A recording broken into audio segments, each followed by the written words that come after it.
Kill a Prophet is really a movie kind of birthed out of making a movie based on the resources we had and coming up with a story based on what was around us. My parents have a large house in Indiana that has an acre or so of land in the back, and I'd always wanted to make a feature film there.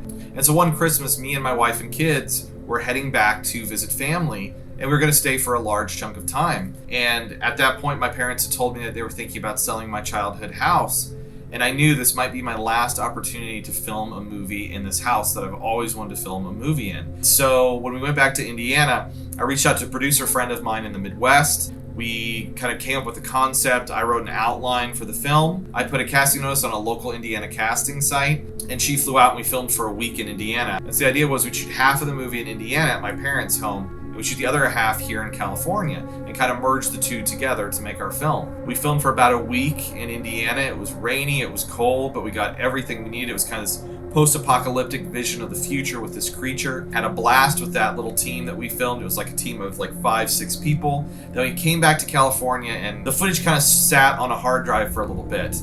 I'd shot another film, cut another film together, and when it came time to shoot the California stuff, I wasn't really digging the things that I had written in the outline for this side of the story. I wanted something that was a little more dramatic, a little more character-based instead of kind of action and horror.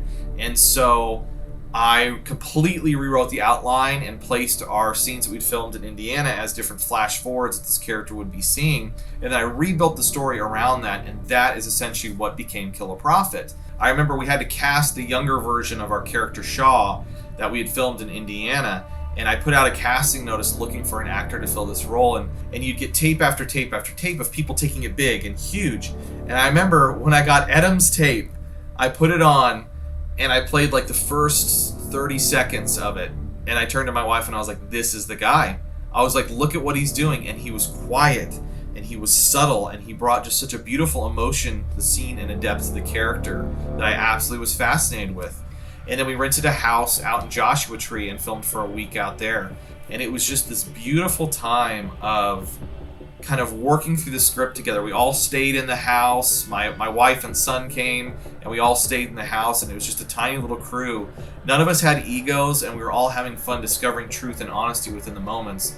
And so I'm really proud of this kind of like little movie that I wasn't truly planning on making, but it all was set in motion by my parents wanting to sell their house. And what's crazy is now looking back at last year with the whole COVID-19 pandemic, and then, you know, what's been happening with Black Lives Matter and just the protests that have been happening. This movie that I never planned on it being so relevant to the world, within a year has become so relevant to what has happened in our society and what we can see going on in our society, you know. I hope people really enjoy the emotions and the performances that these actors brought to these roles. I'm extremely proud of what we've done with this film.